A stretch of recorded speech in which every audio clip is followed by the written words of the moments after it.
Bismillahirrahmanirrahim. Assalamualaikum warahmatullahi wabarakatuh. Innal hamdalillah nahmaduhu wa nasta'inuhu wa nastaghfiruh wa na'udzu billahi min shururi anfusina wa min sayyiati a'malina. Man yahdihillahu fala mudilla lahu wa man yudlil fala hadiya lahu. أشهد أن لا إله إلا الله وحده لا شريك له وأشهد أن محمدا عبده ورسوله صلى الله عليه وعلى آله وأصحابه ومن تبعهم بإحسان إلى يوم الدين وسلم تسليما كثيرا يا أيها الذين آمنوا اتقوا الله حق تقاته ولا تموتن إلا وأنتم مسلمون يا أيها الناس اتقوا ربكم الذي خلقكم من نفس واحدة وخلق منها زوجها وبث منهما رجالا كثيرا ونساء واتقوا الله الذي تساءلون به والأرحام إن الله كان عليكم رقيبا يا أيها الذين آمنوا اتقوا الله وقولوا قولا سديدا يصلح لكم أعمالكم ويغفر لكم ذنوبكم ومن يطع الله ورسوله فقد فاز فوزا عظيما أما بعد فإن أصدق الحديث كتاب الله وخير الهدي هدي محمد صلى الله عليه وسلم شر الأمور محدثاتها فإن كل محدثة بدعة وكل بدعة ضلالة وكل ضلالة في النار. معاشر المسلمين والمسلمات الحاضرين والحاضرات المشاهدين والمشاهدات رحمني ورحمكم الله. Maha suci Allah, maha mulia Allah, maha kaya Allah, maha pengasih dan maha penyayang, maha bijaksana, lagi maha mengetahui, maha adil dan tidak akan pernah menzalimi siapapun. Yang telah mengumpulkan kita di majlis yang kita berharap dan sangat berharap hadir bersama kita malaikat-malaikat Allah untuk mendengarkan majalisul ilm, karena di antara malaikat-malaikat Allah ada yang bertugas untuk itu. Kalau seandainya mereka menemukan sebuah majlis yang di dalamnya dibahas ilmu agama, ilmu din, tanadau, mereka saling memanggil untuk datang sehingga mereka mengerumuni majlis tersebut. Itu yang dikatakan oleh Nabi sallallahu alaihi wasallam, wa haffathumul malaikah, malaikat mengelilingi mereka. Dan senikmat-nikmat teman duduk adalah malaikat. Senikmat-nikmat teman duduk adalah malaikat. Senikmat-nikmat teman bermajlis adalah malaikat. Namun seringkali orang yang hadir pengajian tidak menghadirkan di hatinya kehadiran malaikat. Namun kalau kita bisa merasakan dengan hati, karena Rasul tidak mungkin berdusta. Shalawatu Rabbi wa salamuhu alaihi. Kalau ini majelis ilmu, kalau di dalamnya dibacakan ayat-ayat Allah untuk difahami, dipelajari dan dijadikan acuan hidup, akan hadir di majlis itu para malaikat. Bahkan di dalam hadis diriwayatkan mereka saling memanggil dan saling bertumpuk sampai ke langit dunia. Lebih banyak daripada kita. Kalau kita hadirkan di majlis ini dengan keimanan kita bahwa kita tidak pernah meragukan apa yang dikatakan Rasul sallallahu alaihi wasallam, lalu kita hadirkan dengan iman kita, ada malaikat bersama kita dan jumlahnya ramai, ada aura tersendiri di majlis.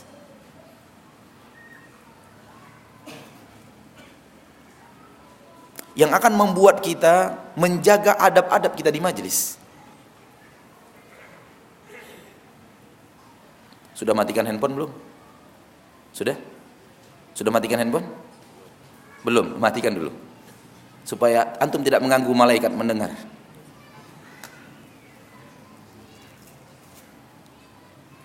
Minimal silent.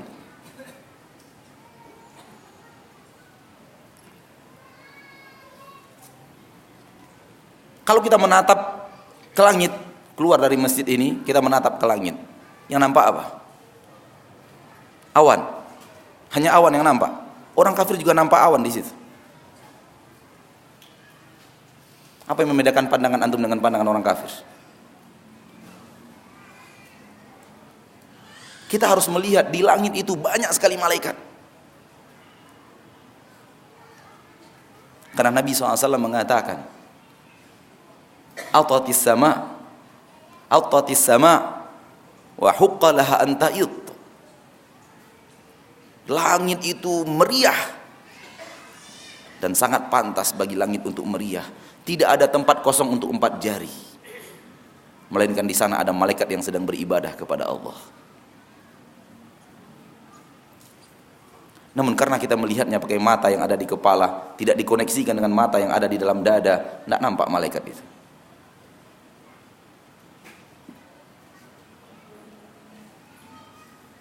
Ini ilmu tingkat tinggi.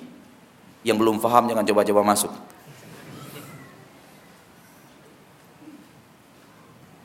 Ilmu menerawang dengan keimanan dengan cara yang hak. Karena sesuai dengan hadis Nabi, tidak dikarang-karang. Beda kalau ilmu terawangnya dikarang-karang. Seperti kejadian di Pekanbaru. Setelah dia menerawang katanya, tadi malam hadir Nyi Roro Kidul di sini. Setelah diterawang hadir rohnya Imam Syafi'i. Bahkan hadir rohnya Rasulullah sallallahu alaihi wasallam. Ini ilmu penerawangan yang bersumber dari syaitan. Saking yakinnya mereka, roh Nabi datang, mereka berdiri lalu mengatakan marhaban, marhaban, marhaba, selamat datang, selamat datang. Tidak ada dalilnya Nabi akan mendatangi mereka, roh Rasulullah SAW akan mendatangi mereka. Namun malaikat di langit itu ada dalil.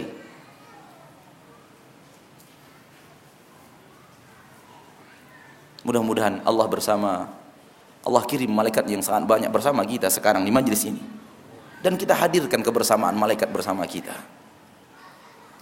Malaikat selalu bersama orang-orang yang beriman, menguatkan hati mereka dan mengatakan kepada mereka, jangan kalian bersedih, jangan kalian takut, jangan kalian bersedih. Jadi kalau ada kegembiraan di hati seorang mukmin, bagian daripada efek kabar gembira dari malaikat. Sebelum nanti di surga, mereka memberikan ucapan yang mirip dengan itu di pintu gerbang surga. Semoga kita semuanya memasuki pintu gerbang itu tanpa singgah di neraka. Amin ya rabbal alamin. Salawat dan salam kepada Nabi kita tercinta, Rasul kita yang mulia Muhammad sallallahu alaihi wasallam. Seorang manusia yang berhasil dengan izin Rabb-nya melebihi dunia para malaikat.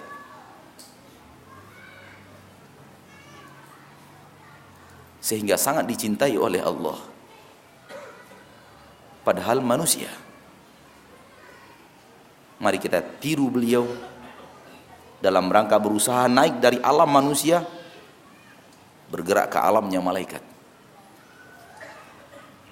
Secara batin, secara zahir mustahil. Karena kalau kita tidak bergerak naik ke atas, syaitan akan menarik kita ke bawah sehingga turun ke alamnya hewan. Karena manusia berada di pertengahan. Tidaklah mereka malaikat dan tidaklah mereka hewan. Di tengah-tengah. Tergantung dia mau kemana.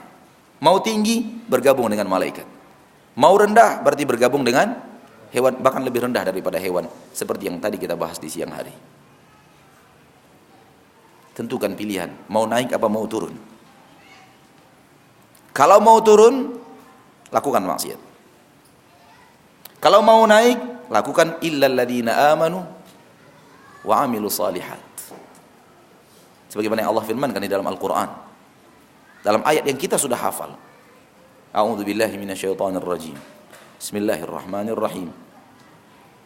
Wattini wazzaitun wa turi sinin wa hadzal baladil amin laqad khalaqnal insana fi ahsani taqwim thumma radadnahu asfala safilin. Illa, kecuali ini enggak turun, naik. Illal ladzina amanu wa amilus shalihat. Orang yang beriman beramal saleh dia tidak turun. Selain mereka turun ke derajat hewan, bahkan lebih parah daripada hewan. Namun kalau orang yang beriman beramal saleh dia derajatnya naik, bergabung dengan alam malaikat untuk beribadah kepada Allah subhanahu wa ta'ala tanpa rasa bosan, tanpa rasa lelah. Dianya tidak bosan, dianya tidak lelah. Yang lelah itu badannya. Yang lelah itu apa? Badannya yang lelah. Dia tidak lelah. Ini juga ilmu tingkat tinggi. Mudah-mudahan antum bisa sampai ke tingkat itu. Dan kita semua bisa sampai ke tingkat itu. Amin ya rabbal alamin. Apa judul kita hari ini? Lelah dikejar dunia. Enggak ada ustaz orang dikejar dunia. Terbalik ya judulnya ya? Terbalik. Menurut antum judul terbalik enggak? Antum enggak merasa aneh di judul itu? Kayaknya manusia enggak dikejar dunia ustaz. Yang ada dunia mengejar, manusia mengejar dunia. Harusnya judulnya adalah lelah mengejar dunia. Betul? Salah.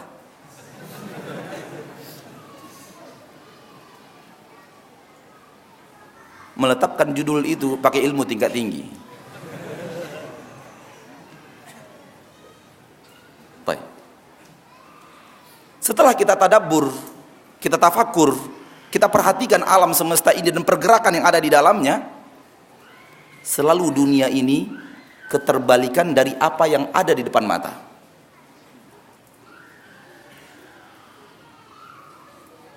Selalu dunia ini sering, tidak semuanya, selalu dunia dan sering dunia ini keterbalikan apa yang ada di depan mata. Oleh karena itu Allah subhanahu wa ta'ala menyuruh kita jangan tertipu oleh dunia. Dunia tidak seperti yang kau lihat.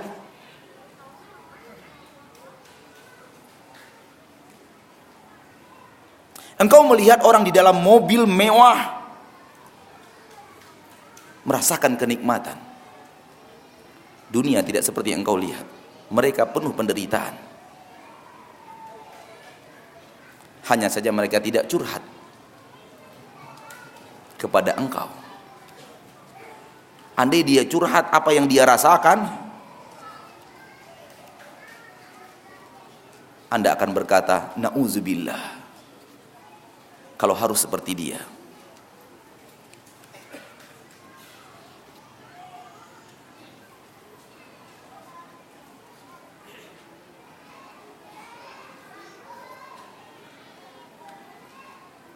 Awalnya mengejar dunia, tampaknya mengejar dunia, manusia mengejar dunia.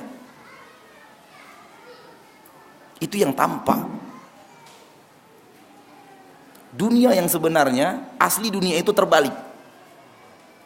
Dunia yang sedang mengejar dia. Dan dia kelelahan dan tetap harus berlari. Karena dunia mengejarnya dari belakang. Dia tidak boleh stop. Kalau dia mengejar dunia, dan dunia di depan, dia di belakang, mengejar dunia, ketika dia lelah, dia bisa berhenti. Ambil nafas. Ketika dia berhenti ambil nafas, dia istirahat sejenak, dunia makin menjauh. Dan keadaan tidak seperti itu. Ternyata dunialah yang sedang mengejar dia. Ketika dunia mengejar dia dan dia harus lari. Dia lelah, dia capek, tapi harus lari karena dikejar. Kalau dia berhenti, hancur.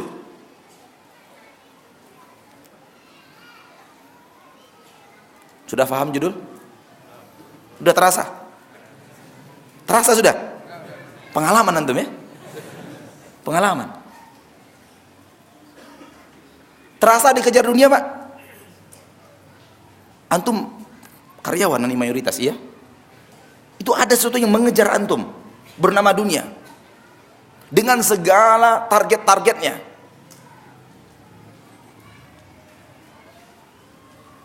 Merasa mengejar atau merasa dikejar?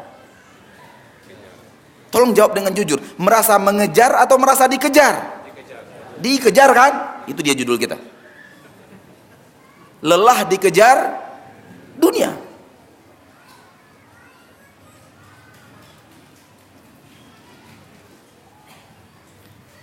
Terbalik, Pak. Dunia ini sering terbalik. Kalau dia murni dunia, terbalik. Yang nampaknya begini, sebenarnya yang terjadi bukan itu. Penguasa, dia dikuasai. Yang mempertontonkan kebahagiaan, dia orang yang paling menderita.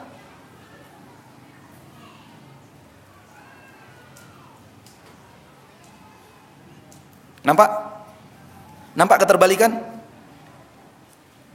Sebagaimana ketika mereka melihat wanita bercadar, berbaju longgar, berjilbab dalam, apa ini, gak ada asyiknya. Justru yang begitu yang sangat asyik.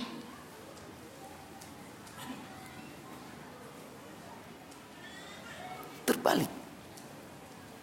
Dunia pahami terbalik, baru Anda menemukan dunia yang sebenarnya. Yang terbalik dari penampilan zahir dunia itu.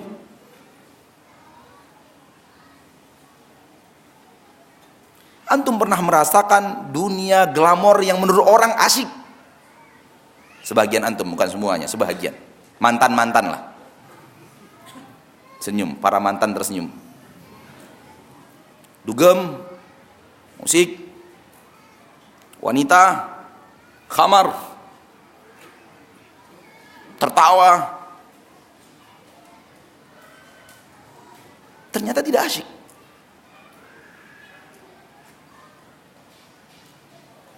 Sekarang antum masuk ke dalam dunia yang kata mereka, kata orang-orang seperti jenis antum dulu, sebelum taubat, nggak ada asyiknya. Duduk ngaji, baca Quran, sholat tahajud, berinfak. Apa sih enaknya? Ternyata itu yang enak. Itu yang lezat.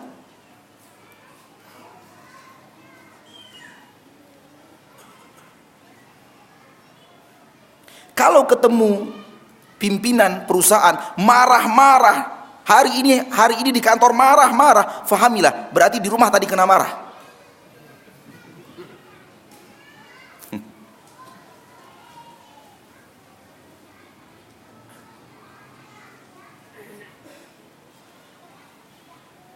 Ada yang terbalik. Makanya Allah Subhanahu wa taala sering di dalam Al-Qur'an mengatakan, "Fala taghurrannakumul hayatud dunya." Jangan sampai dunia menipu kalian. Kita mengatakan kita mengejar dunia, tapi yang terjadi ternyata kita yang dikejar dunia dan kita sudah lelah, kita sudah capek, kita ingin istirahat tapi nggak bisa. Harus tetap berlari. Dan bayangkan alangkah sulitnya hidup, harus tetap berlari dan harus tetap berlari, dan dia lelah dan capek, nggak boleh istirahat. Itulah nasib-nasib orang yang mengejar dunia. Dan dia terus mengejar dunia sampai akhirnya dunia menyusun siasat untuk berada di belakangnya. Dunia dengan syaitan, bukan murni dunia. Syaitan memanfaatkan bahwa akhirnya dunia itu berada di belakangnya, justru dunia yang mengejarnya dan dia harus lari. Tidak boleh istirahat.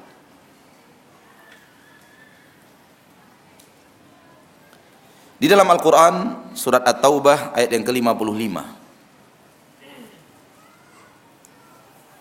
Rabbuna tabaraka wa ta'ala berfirman, A'udzu billahi minasyaitonir rajim. Fala tu'jibka amwaluhum wala auladuhum. Jangan sampai harta-harta mereka membuat engkau takjub.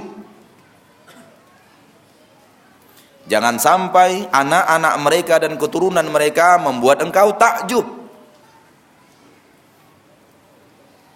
Enggak perlu kamu takjub dengan mereka. Innama yuridullahu liyu'adzibahum biha. Karena sesungguhnya Allah ingin untuk mengazab mereka dengan harta itu. Bukan memberikan nikmat. Tapi Allah ingin apa? Ingin mengazab mereka dengan harta itu. Garis bawahi kalimat itu. Garis bawahi bahwa dengan harta itu Allah ingin membuat mereka teraniaya. Allah ingin mengazab mereka dengan harta itu. Justru harta penderitaan. Kan terbalik itu, Pak. Menurut kita, dia menikmati. Menurut dia, saya teraniaya dengan harta saya.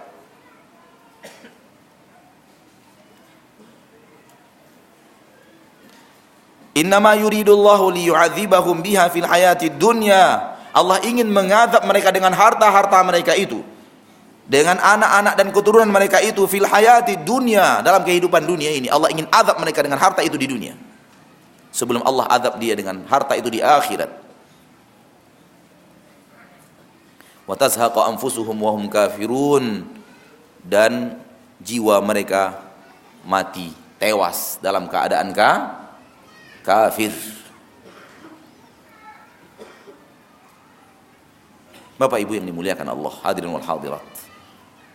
Hal yang senada dengan ini di dalam surat At-Taubah ayat 85.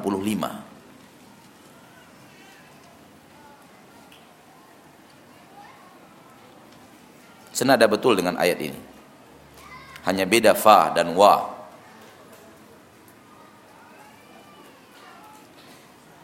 Maka kita dilarang takjub kepada harta orang-orang kafir. Namun banyak kita yang salah.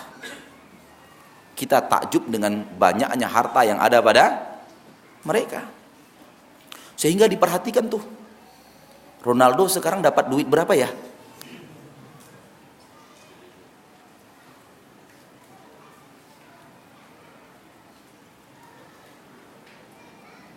Miliarder Asia Tenggara sekarang siapa ya? Dia bangun rumah berapa triliun ya?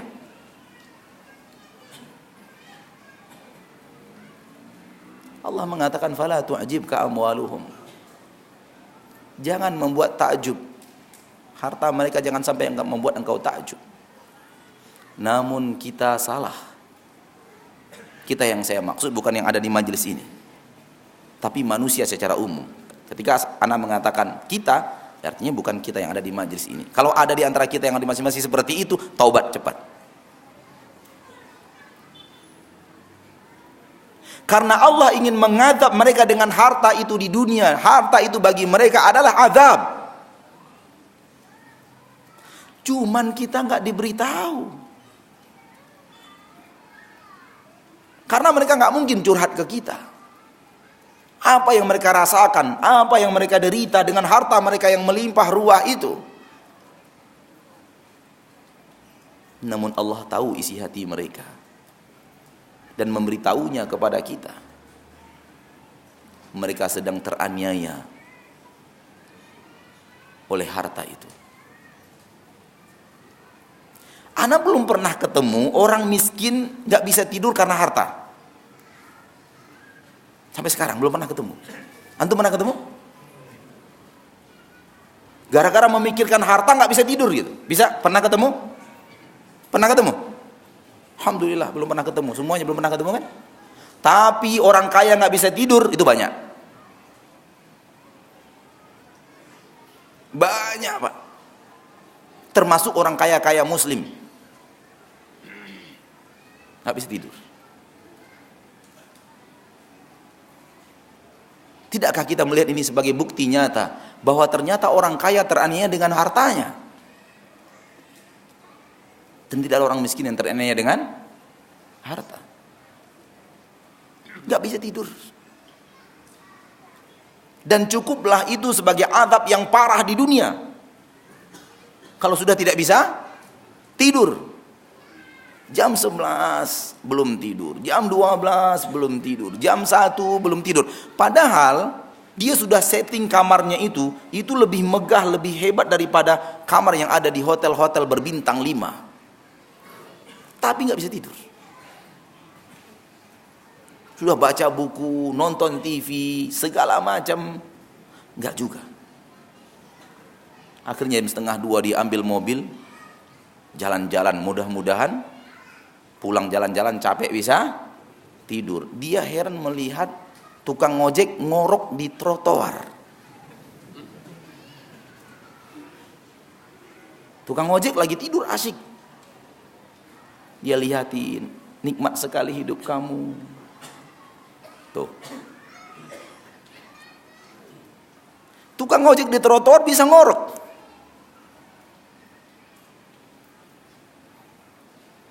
Kenapa bisa? Bising kendaraan, polusi udara. Kok dia bisa tidur ya? Akhirnya pulang.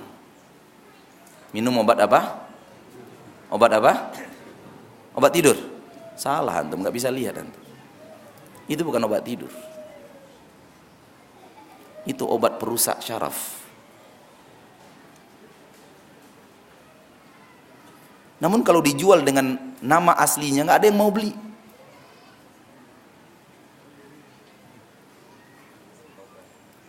Akhirnya dijual dengan nama samaran, obat tidur. Tidur mah nggak ada obatnya. Karena tidur itu anugerah Allah. Diberikan oleh Allah kepada orang-orang yang Allah ingin memberikan kepadanya anugerah. Akhirnya dia rusak syarafnya. Teler. Teler itu Pak, bukan tidur itu. Terkapar.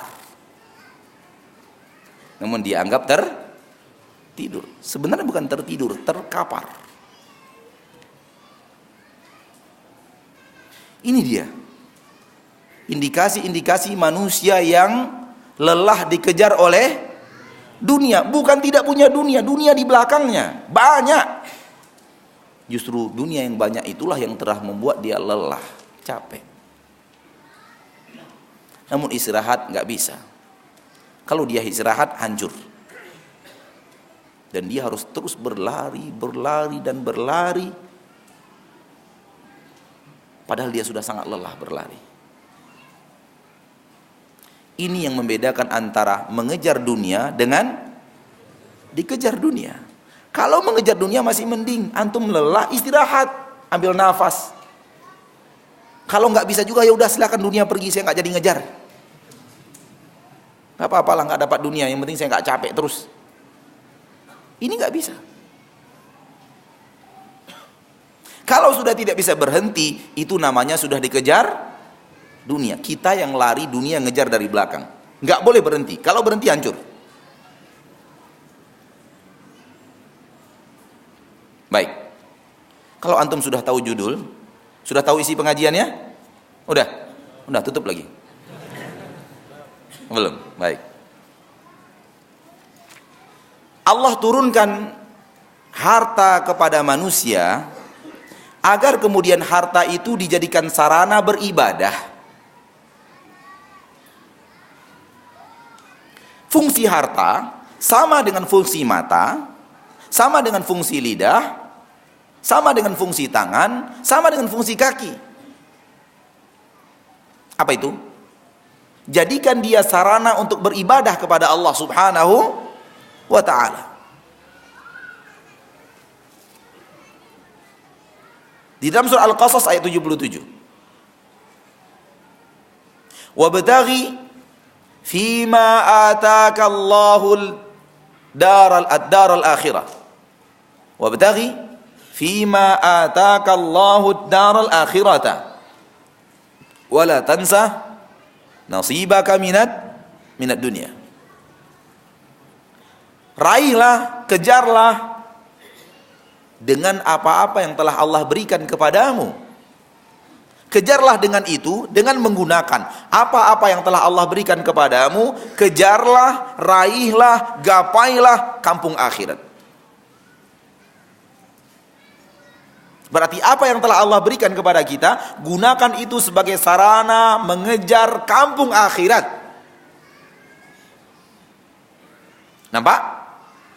Kalau kita posisikan harta pada ayat ini, dia sama dengan mata, dia sama dengan telinga, dia sama dengan kaki, dia sama dengan tangan. Nggak ada bedanya. Sarana yang Allah berikan, jadikan sarana ini sebagai sarana untuk meraih kampung akhirat.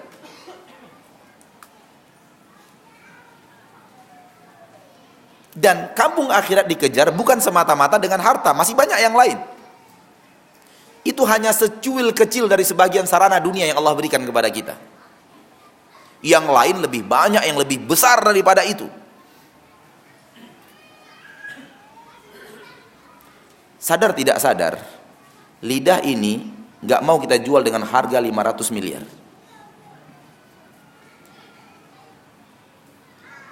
Ada yang mau jual lidahnya 500 miliar? Ada?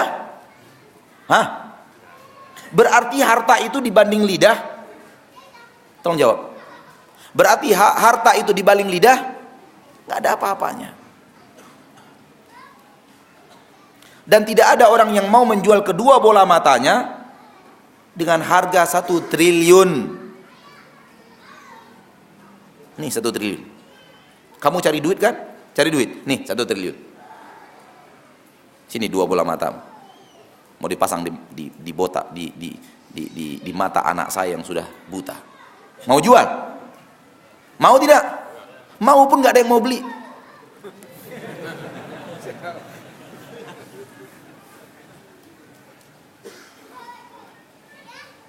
Antum mau jual pun nggak ada yang mau beli. Siapa yang mau beli mata 1 triliun? Tapi anak ingin mengingatkan kita semua bahwa benar tadi, fitrah manusia nggak mau jual, karena fitrahnya mengatakan mata lebih mahal dari 1 triliun itu.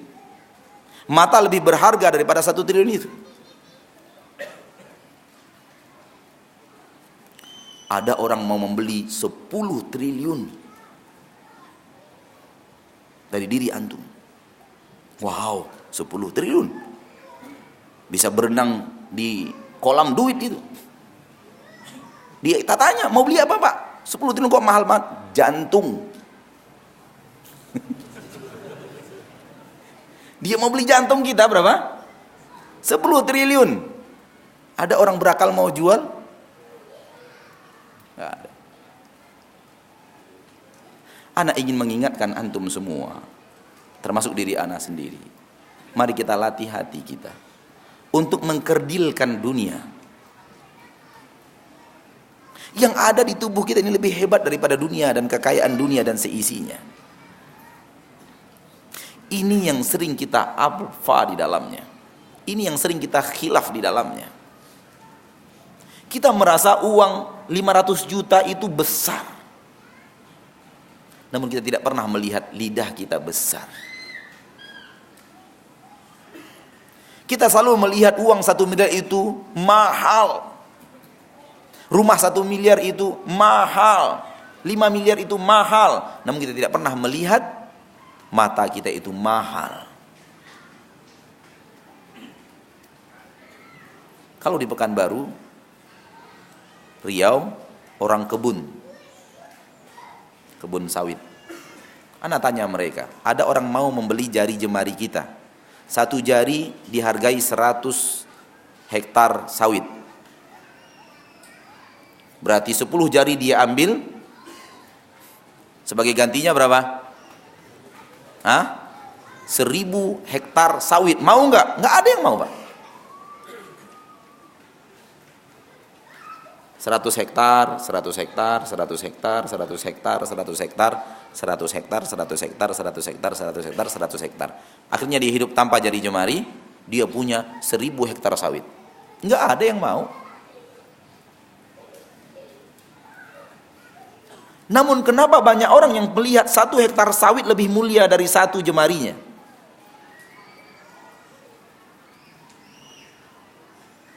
Allah menyuruh kita mengkerdilkan dunia, kita besarkan dunia, itulah salah kita.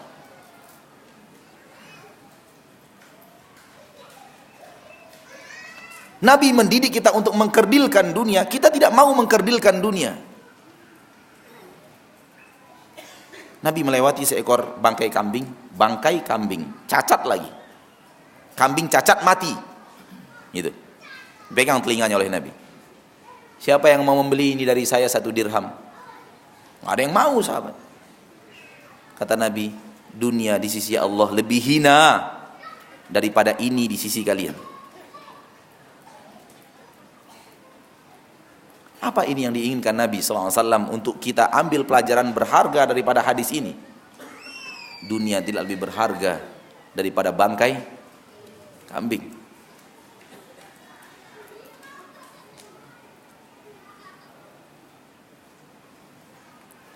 Namun kita tidak mau melatih hati kita untuk mengkerdilkan dunia. Yang akan mengkerdilkan dan membesarkan itu hati. Kerdilkan dunia di hati kita. Soal berapa dia di tangan kita, biarkan Allah yang ngatur. Karena memang yang mampu mengatur itu hanyalah Allah. Kita besarkan dunia itu di hati kita. Sehingga hati ini akhirnya menginginkan dunia. Akhirnya dunia menjadi tujuan hidup. Kalau sudah seperti itu, maka kita akan menjadi hamba dunia. Dan ketika itulah dunia akan mencampakkan kita kepada kehinaan tiada tara. Dan dunia akan mencampakkan kita kesengsaraan, ke dalam kesengsaraan tiada tara.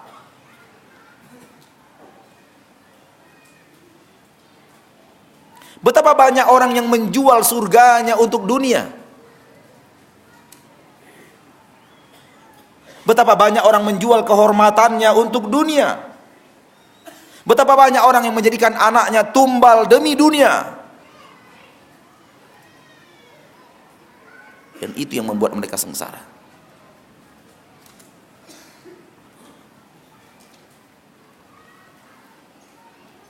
Mohon maaf, kita pergi dari pagi sebelum matahari terbit, pulang malam jam 9. Istri kita juga melakukan hal yang sama. Akhirnya anak-anak kita tumbalkan.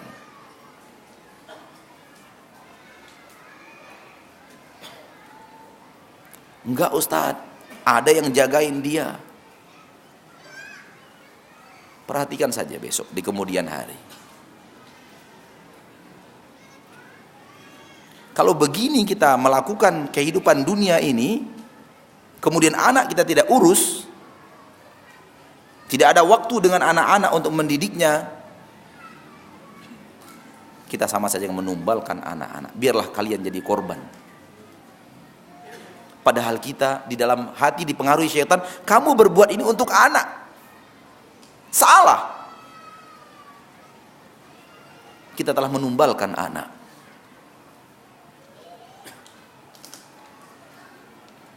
Akhirnya ayahnya profesor, ibunya doktor, anaknya dididik oleh pembantu yang tidak tamat SD. Jadi tumbal apa bukan? Jadi tumbal apa bukan?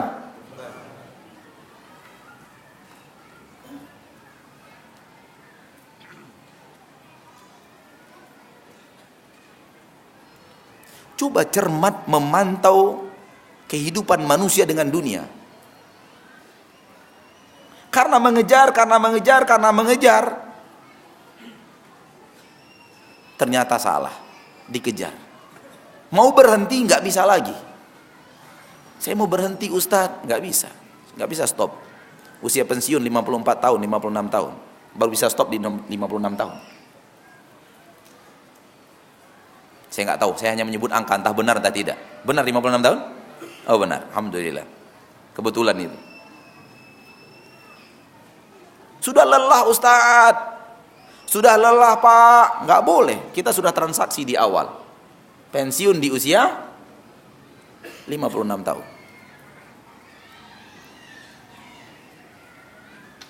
Kalau tidak mau pensiun di usia 56 tahun, kembalikan uang kami yang sudah Anda makan 20 tahun. Nggak bisa. Mau tidak mau jalan terus. Sudah capek, sudah lelah, jalan terus.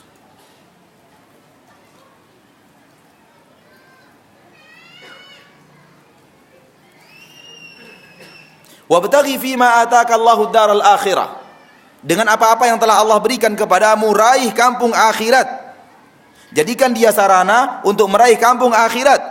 Termasuklah di antara itu adalah harta. Karena bahasan kita adalah harta, dunia di sini adalah harta.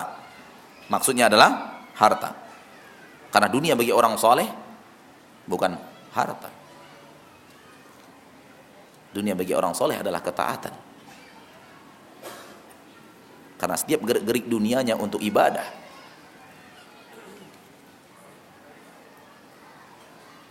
Namun di sini yang kita maksud adalah harta.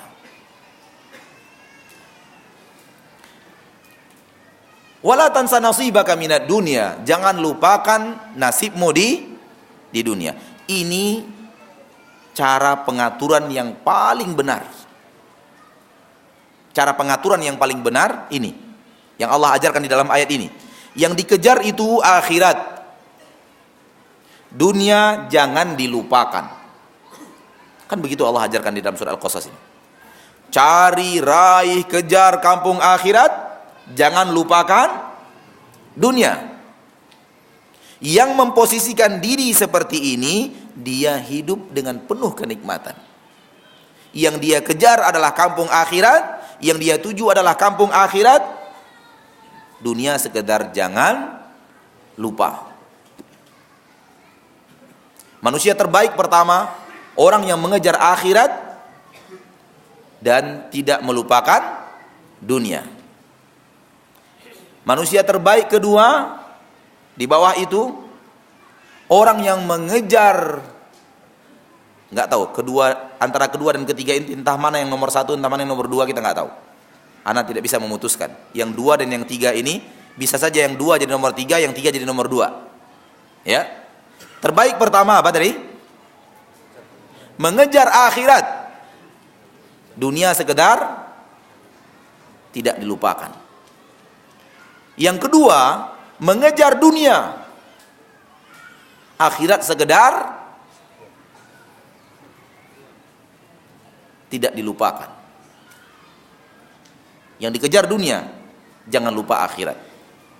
Yang ketiga, mengejar akhirat. Dunia dilupakan.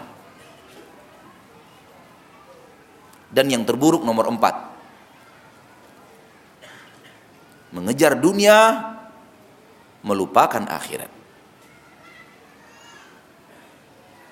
Yang terbaik yang pertama. Maka jadilah kita orang-orang yang hidup mengejar akhirat, mengejar akhirat, mengejar akhirat. Dunia sekedar jangan lupa. Itu perintah Allah di dalam Al-Quran. Tapi mayoritas orang hidup sekarang terbalik. Mayoritas orang muslim hidup sekarang yang kita lihat terbalik. Dia hidup untuk mengejar dunia, mengejar dunia, mengejar dunia. Akhirat sekedar jangan lupa.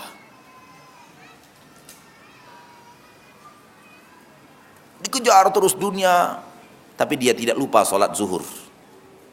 Akhirnya dia sholat zuhur jam 2:15. Sekedar jangan lupa.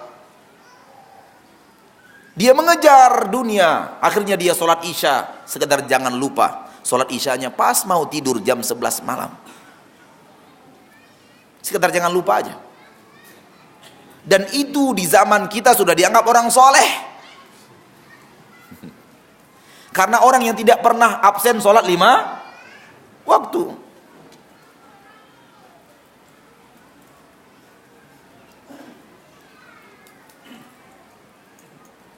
Padahal dia hidup untuk mengejar dunia, mengejar dunia, mengejar dunia. Akhirat bagi dia hanya sekedar jangan lupa. Dan itu pun terlihat dari pesan-pesannya kepada anaknya yang sedang kuliah di Jogja. Nak, ketika telepon, nak, kamu harus benar-benar serius kuliah. Papa dan mama sudah sangat lelah mencari nafkah untuk menyekolahkan kamu di sana, menguliahkan kamu di sana. Papa dan mama sudah siapkan fasilitas. Uang terus dikirim, mobil disiapkan. Serius kuliah nak, serius kuliah nak. Kamu pulang harus membawa nilai kaum Lot. Sudah panjang lebar, kemudian terakhir dia pesan, nak jangan lupa sholat ya.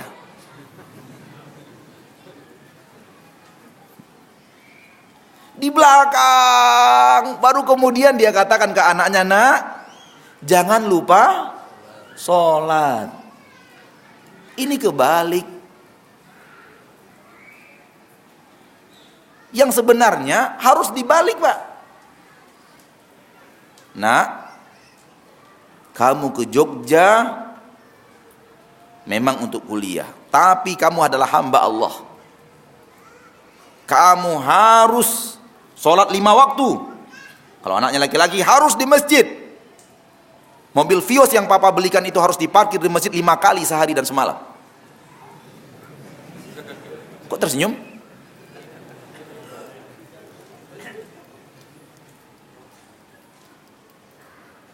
Minimal kajian sekali seminggu harus parkir di pengajian-pengajian.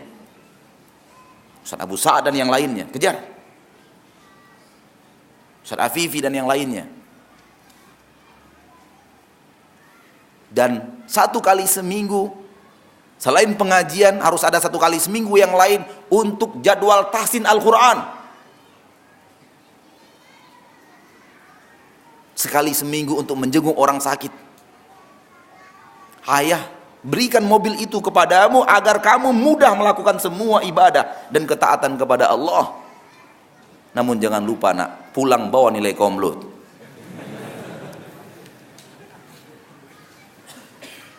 Kan akhirnya pulang anak-anak kaum Lot semua kan? Ya, baik yang pertama atau yang kedua, sama. Akhirnya anaknya kuliah kedokteran. Begitu pulang Pak, kalah anak pesantren. Hafalan Qur'annya, bacaannya, makharijul hurufnya. Anak pesantren kalah.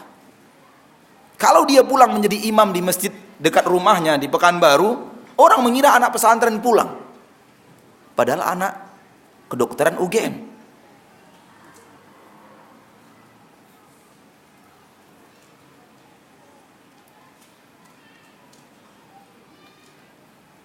Hafal Al-Quran. Bukan hanya bagus bacaan, hafal Al-Quran. Ini anak-anak yang sudah bisa mengejar akhirat, kuliah, sekedar jangan lupa. Kuliahnya jalan terus. Tak ada yang menghalangi. Namun kuliah selesai di kuliah. Pulang kuliah, target dan tujuan utama dia laksanakan.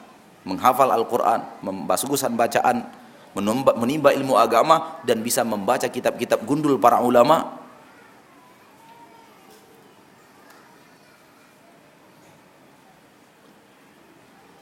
Ana sengaja katakan UGM, bukan promosi UGM. Tapi realitanya ada. Ana melihat di depan mata Ana kepala sendiri. Di depan Ana sendiri melihat yang seperti itu. Makanya Ana jadikan contoh. Kalau bapaknya nonton di Indonesia senyum-senyum itu. Di Pekanbaru maksudnya.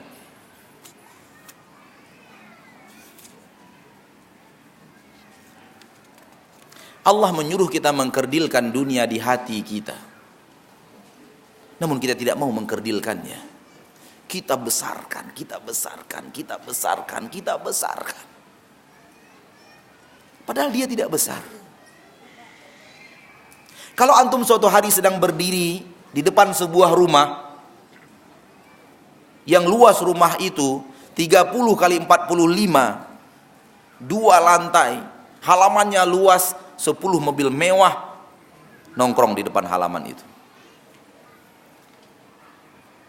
Berdiri melihat, geleng-geleng kepala.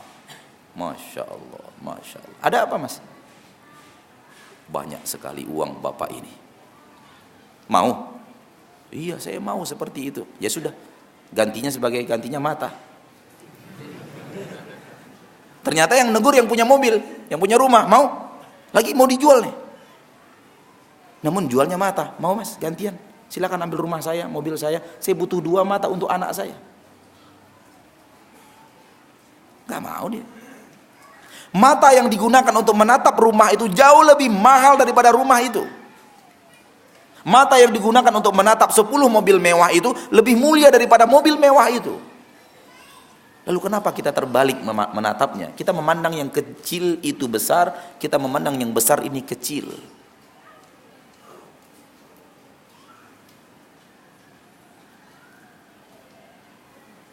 Yang besar itu Allah.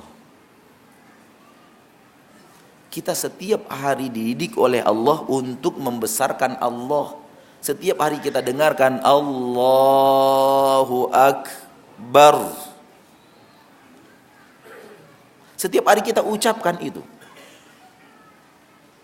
Itu yang besar. Itu yang maha besar. Allah.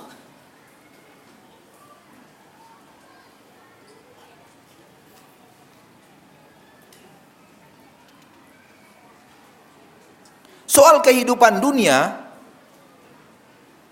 lakukanlah seperti yang Allah mudahkan untuk kita. Sebagaimana Allah mudahkan, seperti itu pula hidup. Di dalam Al-Quran, surat At-Talaq,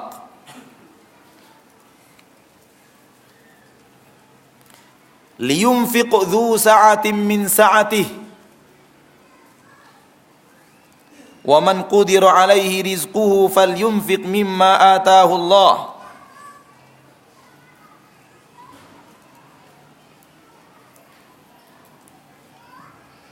Ayat ke berapa? Ayat ke-7.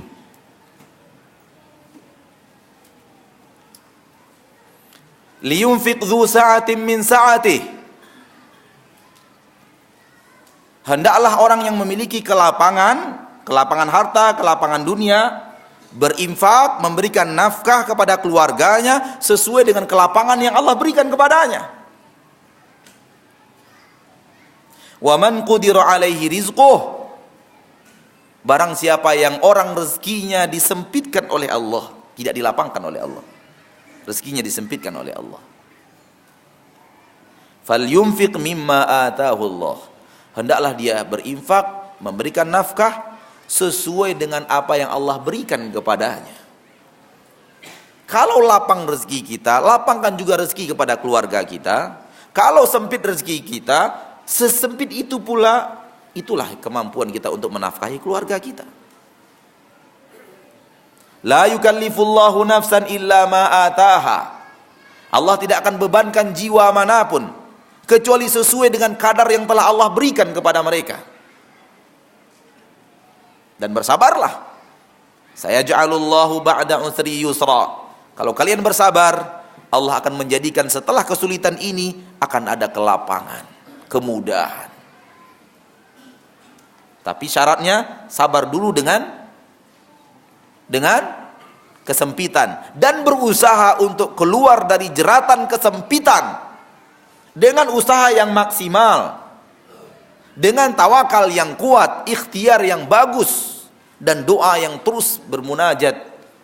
Di dalam munajat kepada Allah, sabar sejenak. Dengan cara seperti ini Allah pasti akan lapangkan, karena Allah berjanji, saya ja'alullahu ba'da usri yusra. Allah akan jadikan setelah kesulitan ini akan ada kelapangan.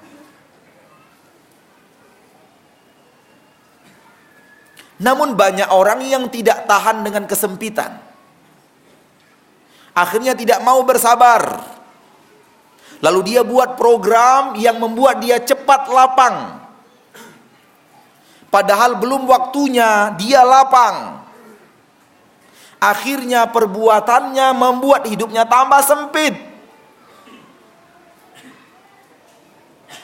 Bisa difahami ini?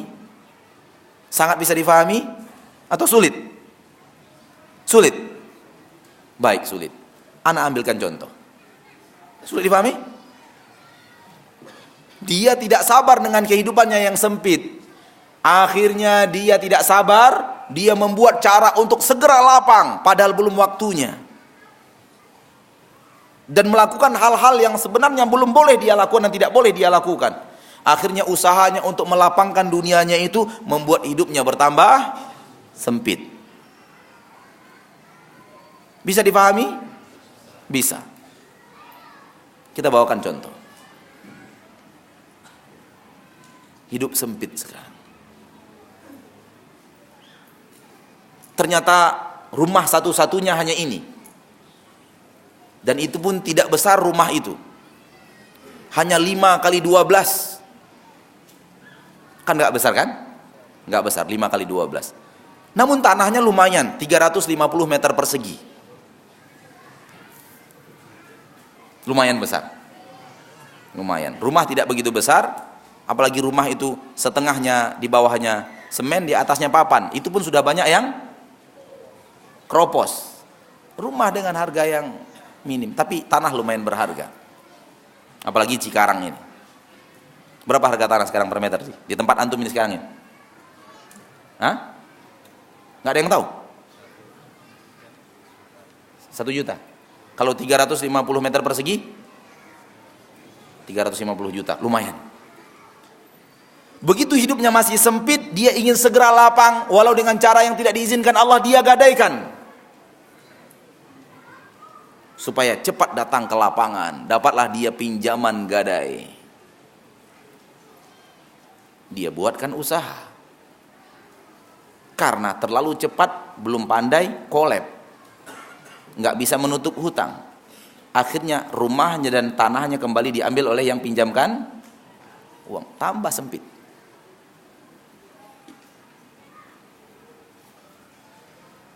Yang benar bersabar, berusaha terus, berusaha usaha yang halal. Ada tuh satu urat di psikologis kita, itu nama urat itu sungkan. Nama uratnya apa? Sungkan. Ambil gunting, putuskan, potong itu urat sungkan itu, putus. Atau apa bahasa di sini yang lebih pas gitu? Hah? Bukan malas, malu. Ya mirip-mirip lah. Sungkan mungkin lebih pas ya. Sungkan jadi tukang angkut di pasar. Aduh, sungkan nih banget. Gengsi. Gengsi.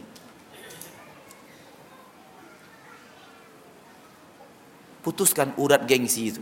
Ada urat di psikologis kita bernama apa? Gengsi. Putuskan. Ambil gunting, putuskan. Gak bisa dengan gunting biasa, dengan gunting rumput. Yang penting bagaimana dia putus. Mau jadi kuli angkut, kuli angkut. Mau jadi tukang kebun, tukang kebun. Mau jadi supir taksi, supir taksi. Gak ada rasa sungkan, gak ada rasa gengsi. Masa sih mbak, istrinya jadi tukang cuci baju, istrinya bilang, ya gak apa-apa, kan halal. Nah itu urat gengsinya udah putus tuh. Istrinya gak sungkan-sungkan lagi mendengarkan suaminya menjadi tukang cuci. Gak ada masalah. Cleaning service, gak ada masalah, asal halal. Ini lebih mulia daripada korupsi 5 miliar.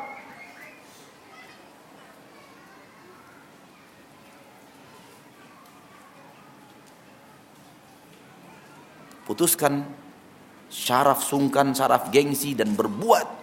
Minta kepada Allah. Tampilkan kejujuran dan amanah. Dalam waktu yang tidak terlalu lama, Anda akan keluar dari kesempitan itu. Allah berjanji.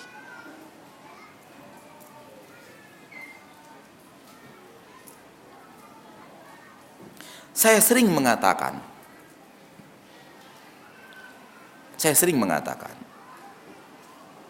kalau mau hidup lapang di dunia ini, mau hidup nyaman di dunia ini, hiduplah Anda di level Anda.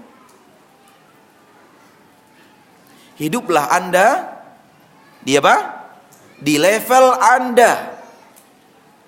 Jangan coba-coba berani hidup di level yang sebenarnya bukan level kita.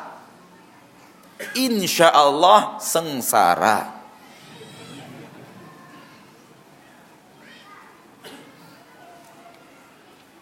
Seandainya Allah berikan kepada kita rezeki baru hidup di level 5, ya hiduplah di level 5. Kendaraannya baru Supra X, ya hidup dengan Supra X. Itulah level kita yang Allah berikan. Wa man qudira alaihi rizquhu falyunfiq mimma atahullah. Dan nafkahnya kepada anak dan istrinya sesuai dengan kelas orang yang punya Supra X. Jangan coba-coba naik ke kelas Avanza. SK digadaikan, beli Avanza. Belum kelasnya Pak, menderita. Akhirnya uang gajian bulanan ditarik oleh Avanza. Uang sekolah anak morat-marit. Pinjam sana, pinjam sini, dusta sana, dusta sini. Sebagian orang akhirnya makan di rumahnya disempitkan, dipres hanya untuk Avanza. Itu pun naik Avanza nggak enak, jalan jauh sedikit, waduh bensinnya gimana ini, bensinnya gimana ini. Dapat berita mau naik harga bensin, bingung dia. Aduh ya Allah, kok kayaknya pemerintah tidak berpihak ke saya. Salah sendiri. Level Anda baru Supra, hiduplah di Supra. Insya Allah nggak bingung mikirkan bensinnya.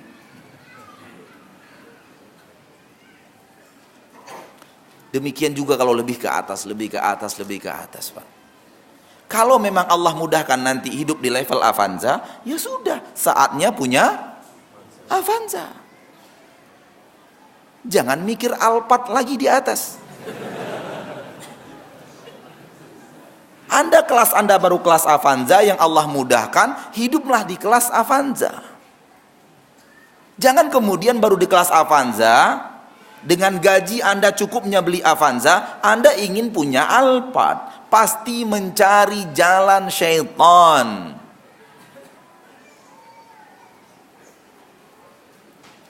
Setelah punya Alphard, menderita. Kenapa? KPK sudah melirik. Kok bisa ya kamu level ini mobil kamu Alphard? 2 lagi. Rumah kamu di sini posisinya. Kok bisa ya? Hemat-hemat kami, gaji kamu dari awal sampai akhir untuk 1 Alphard aja nggak cukup. Riksa tuh. Menderita tidak? Menderita. Ini nasib orang yang mengejar dunia dan akhirnya dunia yang mengejar dia. Hiduplah di level kita, ma'asyiral muslimin. Sesuai dengan yang Allah berikan kepada kita. Dan ini yang sering saya sebut dengan bahasa syariat qanaah. Qanaah itu adalah merasa puas dengan apa yang Allah berikan, merasa apa yang Allah berikan kepada kita sudah cukup. Bahasa sayanya, bahasa ana, hiduplah di level kita. Jangan mencari level yang lebih tinggi. Jangan paksakan dunia ini kita harus seperti itu, jangan. Kalau memang nanti Allah mudahkan, ikhtiar kita Allah berkahi, kemudian usaha kita Allah lapangkan, dan itu berjalan dengan cara yang halal, akhirnya kita bisa naik ke kelas Alphard, naik ke kelas Alphard tuh, nggak masalah. Antum kira orang di atas Alphard itu tidak zuhud? Jangan salah. Zuhud itu bukan di atas Alphard atau di atas Corolla. Zuhud itu ada di sini. Yang di atas Alphard, Senin, Kamis puasa. Antum yang baru Supra nggak pernah puasa-puasa. Siapa yang zuhud? Siapa yang zuhud? Jangan kira zuhud itu artinya tidak ada kemewahan dunia. Zuhud itu pekerjaan hati, bukan pekerjaan anggota badan.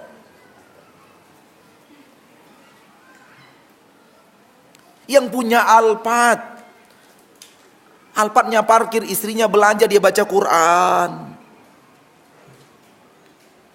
Zuhud.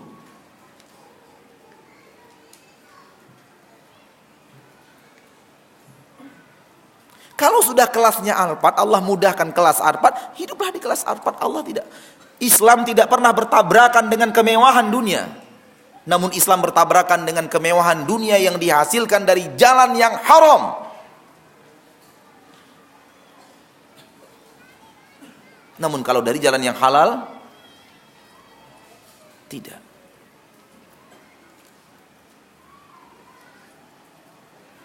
Kalau kita kemudian berusaha mengejar level di atas kita, akhirnya kita hutang sana hutang sini, akhirnya dikejar hutang.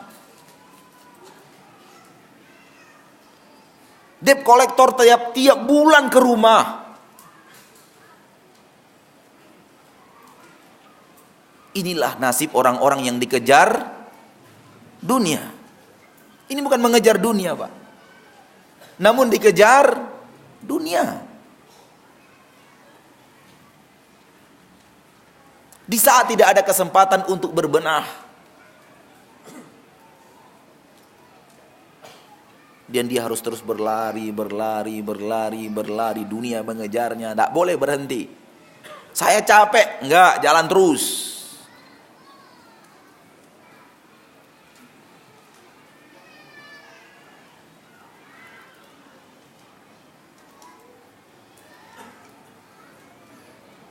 Kalau antum mau menjadi manusia-manusia yang hidup berlomba untuk mengumpulkan kekayaan dunia, seperti perlombaan orang kafir. Orang kafir berlomba untuk menjadi manusia paling kaya. Kalau ingin mengikuti perlombaan itu silahkan. Karena perlombaan mengumpulkan dunia adalah perlombaan lari yang punya garis start namun tidak punya garis finish. Yang berakal, yang tidak berakal silakan ikut. Ya maaf, yang tidak berakal, yang berakal salah ucap. Yang tidak berakal silakan ikut. Ada perlombaan lari, hadiahnya 1 triliun. Ada garis startnya, nggak punya garis finish. Ada orang berakal mau ikut? Ada orang berakal mau ikut? Kapan garis finish mengumpulkan dunia? Nggak ada garis finishnya. Apakah sudah punya 1 miliar itu artinya sudah finish? Enggak. Sudah sampai sekarang 15 miliar, sudah finish? Enggak. Sudah sampai sekarang 100 miliar, sudah finish? Jadi enggak ada garis finish. Garis finishnya hanyalah mati. Lau kana libni Adam wadiyani min dhahab. Seandainya Bani Adam ini, kata Nabi, anak cucu Adam ini, dia punya 2 lembah emas, 2 lembah di antara gunung emas. Labtagha lahuma thalithah. Dia akan mencari lembah emas yang ketiga. Wa ma yamla'u jawfabna Adam illa turab. Tidak ada yang memenuhi tenggorokan Bani Adam kecuali tanah. Garis finishnya tewas, baru berhenti mengejar dunia, baru berhenti dikejar dunia.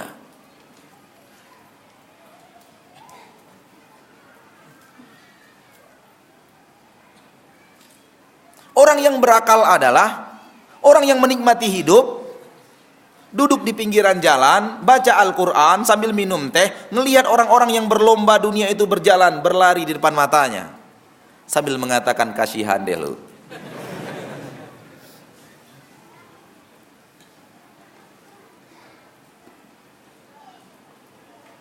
Maka duduk kita di masjid membaca Al-Quran. Masjid kita di pinggiran jalan, berlalu lalang orang yang mengejar dunia, berlomba di dunia. Berlalu lalang orang yang dikejar dunia. Sambil mengatakan, tidak bisa menikmati hidup. Kalau kita ingin mencari orang-orang yang sengsara karena terlalu banyak harta, banyak. Kalau kita ingin mencari orang-orang yang sengsara karena mengejar tahta dan itu bagian daripada dunia, banyak. Karena dunia semata sering mengundang petaka.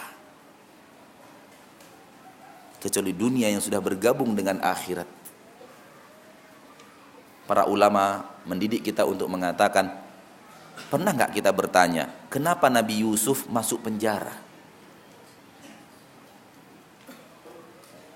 Kenapa Nabi Yusuf masuk penjara? Jawabannya hanya satu, karena ganteng.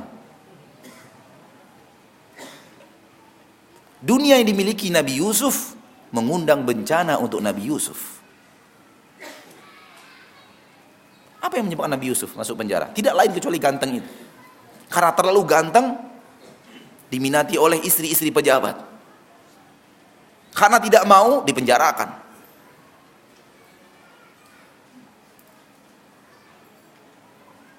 Dunia semata justru sering mengundang apa? Petaka. Dan apa yang membuat kemudian Nabi Yusuf menjadi raja? Menjadi orang yang sangat dihormati, ilmu. Diangkat dari penjara karena ilmu takwil, ilmu takbir mimpi. Kemudian disuruh memegang perbendaharaan istana, menjadi orang mulia di Mesir.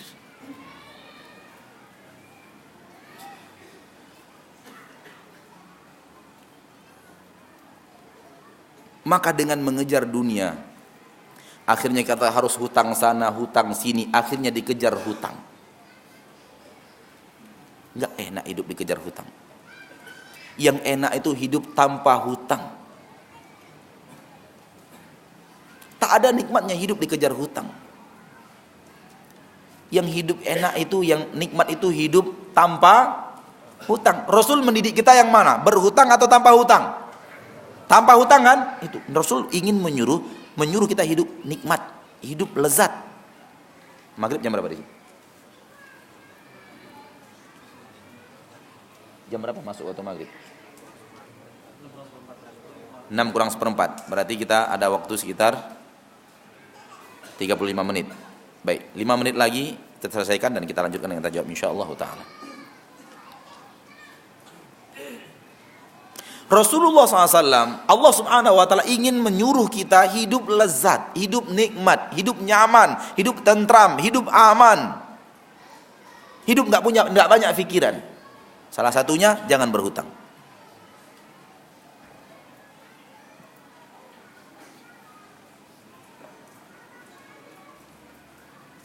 Namun kita salah. Kita mengatakan nggak ada sekarang orang hidup tanpa hutang. Nggak ada sekarang orang usaha pakai uang sendiri.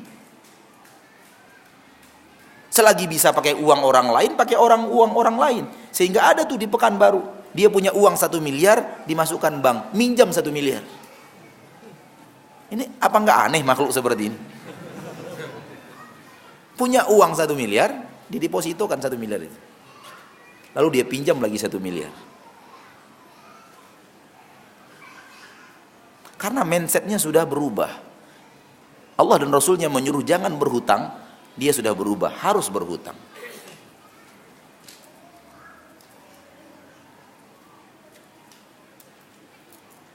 Kalau kita bisnis pakai uang sendiri, dapat untung hari itu 500.000, semuanya untuk kita. Tapi kalau seandainya pakai uang orang lain, dapat untung 500.000, harus nombok 100.000. Hari itu dapat untung 500.000. Belum ada kita yang dapat. Karena setoran setiap harinya harus 600.000. Itulah lintah darat. Orang yang berusaha, dia yang menarik darahnya. Riba.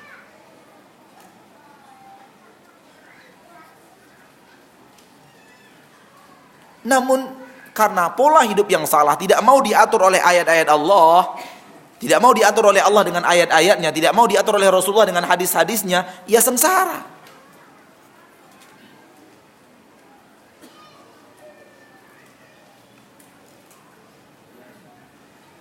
Maka yang benar itu jangan mengejar dunia. Yang dikejar itu akhirat. Hiduplah untuk dunia sekedar tidak dilupakan.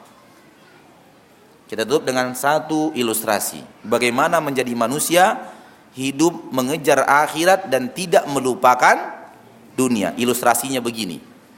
Besok hari Ahad buat program. Apa kegiatan kita hari Ahad? Pertama, bangun jam 4 subuh, tahajud. Setelah tahajud ke masjid, sholat subuh berjamaah. Lalu membaca Al-Quran sampai jam 7. Jam 7 ya, setengah 7, 6.30. 6.30 pulang. Bersenda gurau dengan anak-anak, bermain dengan anak-anak sambil minum teh. Setelah itu jam 8 pergi sama istri dan anak-anak majelis taklim sampai zuhur. Pulang sholat zuhur, singgah di restoran A, makan. Selesai makan, pergi ke rumah orang tua, birrul walidain. Ke rumah orang tua kita dulu, baru kemudian ke rumah mertua kita yang anaknya sudah bersama kita. Sekaligus anak-anak disuruh untuk berbakti kepada kakek dan neneknya sampai asar. Setelah selesai sholat asar, pulang ke rumah. Nah, sambil lewat tidak lupa melihat bangunan ruko 20 pintu. Sambil pulang aja. Semoga bermanfaat. Wassallallahu wasallam wa baraka wa an'am ala abdihi wa rasulihi Muhammad walhamdulillahi rabbil alamin. Kita lanjutkan dengan menjawab pertanyaan yang bisa kita jawab. Dan seperti yang biasa, bahwa kita jawab pertanyaan yang sesuai dengan tema. Pertanyaan pertama, saya seorang karyawan pabrik. Gaji saya tanpa lembur sudah cukup untuk menafkahi keluarga. Apakah dibenarkan apabila lembur saya tolak dengan alasan tanpa lembur pun insya Allah sudah cukup? Tapi keluarga sering ngeluh.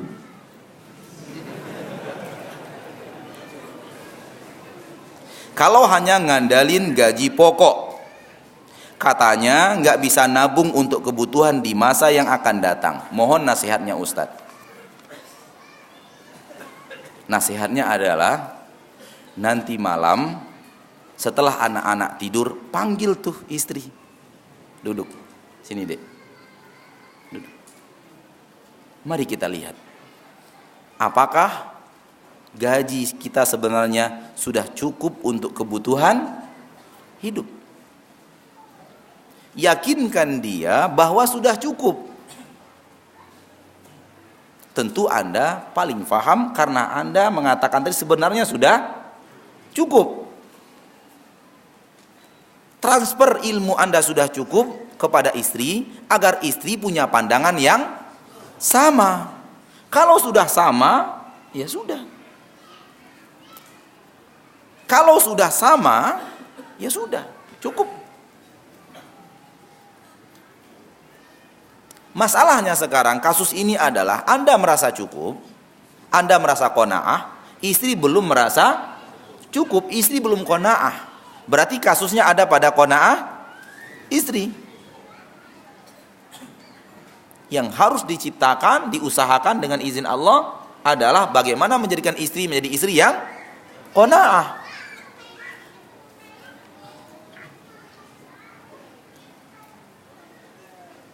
Dek, kan cukup ini dek. Gaji kita cukup. Kamu bisa punya motor matic. Akang bisa punya motor Satria. Cukup kan? Cukup. Tuh lihat tetangga kita. Kemana-mana pakai sepeda. Jadi latih istri untuk memandang kecukupan sebagaimana Anda memandangnya, karena masalahnya ada di situ. Namun kalau untuk membahagiakan istri, setelah istri berhasil dididik untuk qanaah, sekali-kali ambillah lembur itu. Kan Islam juga nggak melarang kita ngambil lembur. Emang ada hadisnya ngelarang itu? Nggak ada toh? Kalau memang kita merasa kesehatan kita cukup dan itu tidak mengorbankan istirahat kita sekali-kali, tapi kalau lembur terus, memang mesin kita panas. Seperti mesin yang seharusnya sudah istirahat terus dipakai. Sehingga istirahat kurang, mata mulai cekung, kesehatan menurun, daya tahan tubuh menurun, tiap sebentar pilek dan batuk. Itu sudah indikasi mesin kita terlalu panas. Suruh istirahat. Namun karena ngejar dunia, orang nggak peduli. Cukup konidin, selesai, batuk gitu. Itu indikasi dari tubuh. Tubuh seolah-olah berkata, "Mas, aku udah capek, Mas, istirahat. Jangan ambil lembur." Tapi kalau memang tubuh masih fit, insya Allah tambahan-tambahan sekian jam tidak akan membuat kita lelah dan tidak akan mengganggu kesehatan kita dan tidak akan mengganggu kebersamaan kita bersama istri dan anak-anak. Kenapa tidak?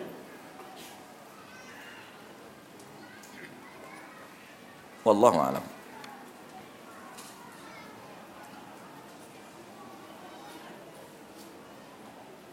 Kita sering melihat para buruh yang demo minta naik gaji dengan alasan buruh belum bisa hidup layak. Mohon nasihatnya Ustadz, apakah ini termasuk dikejar dunia? Hidup layak, apa takarannya? Apa standarisasi hidup layak? Wahai para buruh yang demonstrasi, Anda tahu standar layak? Kalau Anda tidak tahu, berarti omong kosong ingin hidup standar layak. Anda tidak tahu standarisasi layak. Kok berani mengklaim hidup kami tidak layak?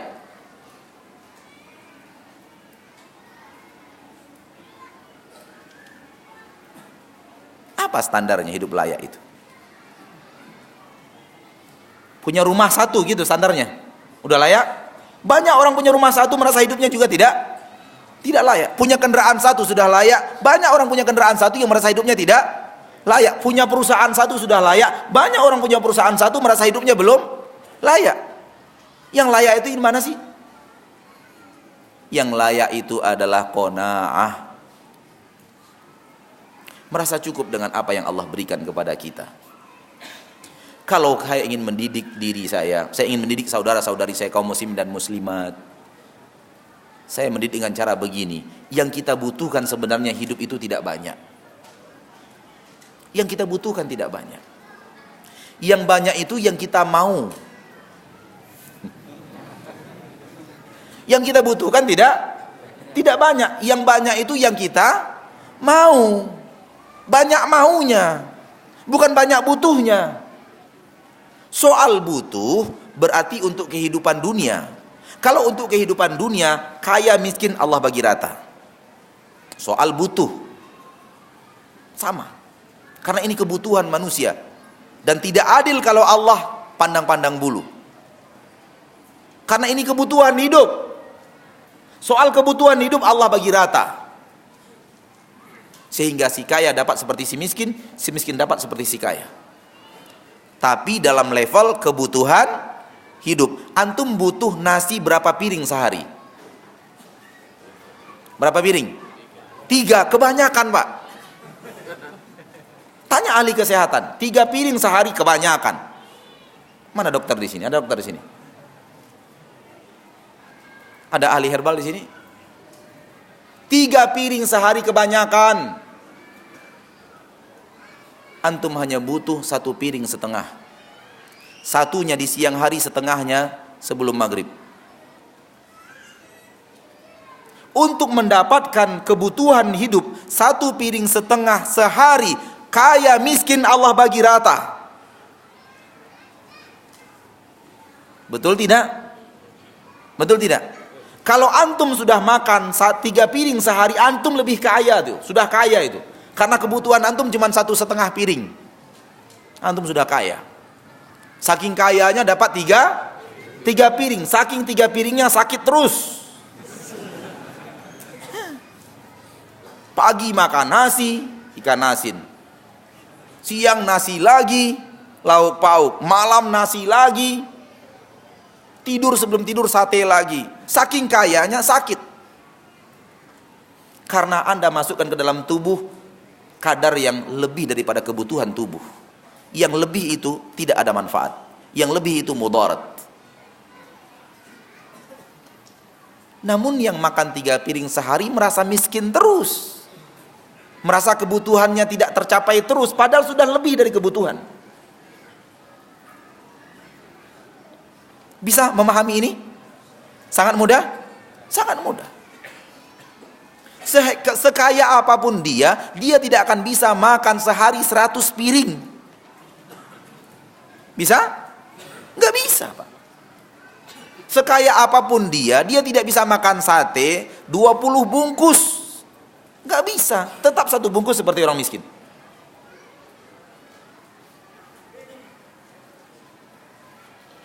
Soal kebutuhan hidup Allah bagi rata karena Allah Maha Adil. Semua manusia butuh garam, kaya miskin sama. Semua manusia butuh air, kaya miskin sama. Semua manusia butuh sehat, kaya miskin sama. Kita butuh sehat? Butuh sehat. Kaya miskin Allah bagi rata. Soal kesehatan sama. Ini dia, Pak. Ini kesehatan dunia ada di sini. Kesehatan dunia ada di air ini. Rahasianya ada di air ini. Wa ja'alna minal ma'i kulla syai'in hayyin. Kami jadikan manusia, kami jadikan segala sesuatu hidup dengan air. Berarti kesehatan manusia kuncinya ada pada air putih ini. Yang pandai memanfaatkan air putih untuk kesehatan, dia akan sehat. Tanya ahli herbal, bukan bagian saya itu. Air putih bagi tubuh bagaikan oli bagi mesin mobil. Maka rajin-rajin ganti oli supaya mesinnya sehat. Yang pemalas ganti oli itu mesinnya ngadat sana ngadat sini.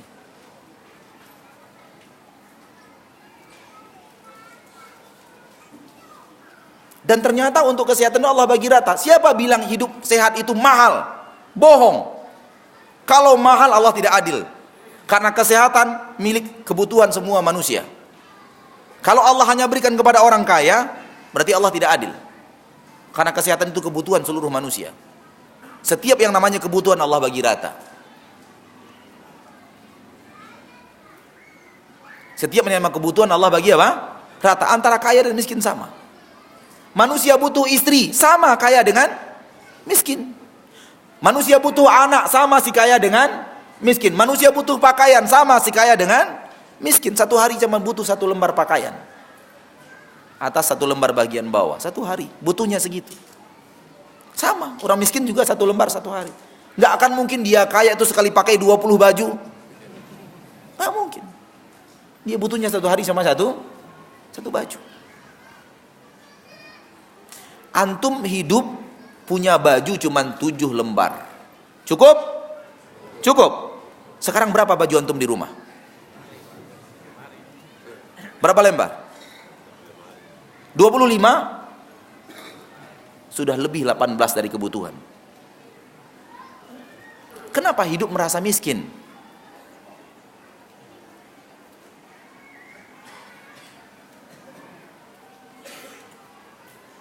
Jadi tidak ada yang namanya standarisasi layak, itu nggak ada. Para sahabat hidup penuh dengan kemiskinan. Tidak ada yang mengatakan kami itu tidak layak wahai Rasul. Abu Hurairah hidup di emperan masjid. Abu Hurairah hidup di mana? Emperan masjid. Enggak pernah mengatakan kepada Rasul, enggak layak saya rasanya tidur di emperan masjid setiap hari. Enggak ada.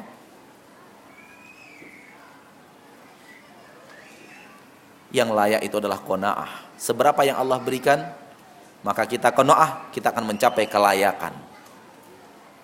Dan ketahuilah yang kita butuhkan sedikit, yang banyak itu yang kita inginkan. Kalau kita pandai melihat kebutuhan, kita tidak akan pernah mengeluhkan kekurangan.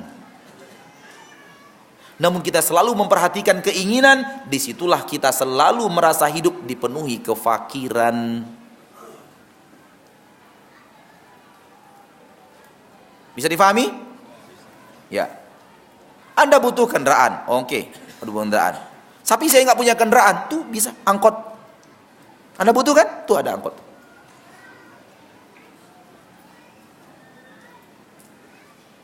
Ada motor dinas, plat merah, nggak ada masalah. Putuskan urat gengsi.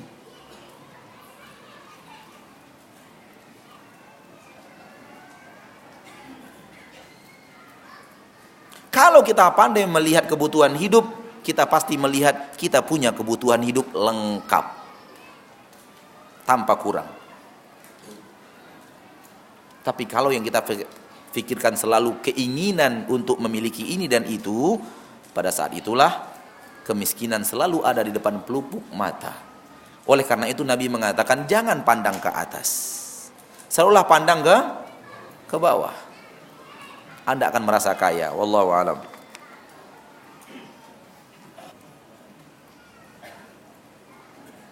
Mohon doanya Ustadz agar istri ana bisa istiqamah dalam menuntut ilmu agama yang hak. Karena ini kali pertama istri ana mau ikut kajian sunnah. Masya Allah, tabarakallah. Semoga Allah kuatkan hati kita untuk merasakan kita butuh ilmu, bimbingan ayat-ayat Allah, bimbingan hadis-hadis Rasulullah Sallallahu Alaihi Wasallam. Kita semuanya, bukan hanya istri antum. Kita butuh istiqamah itu, termasuk yang berbicara, tanpa terkecuali.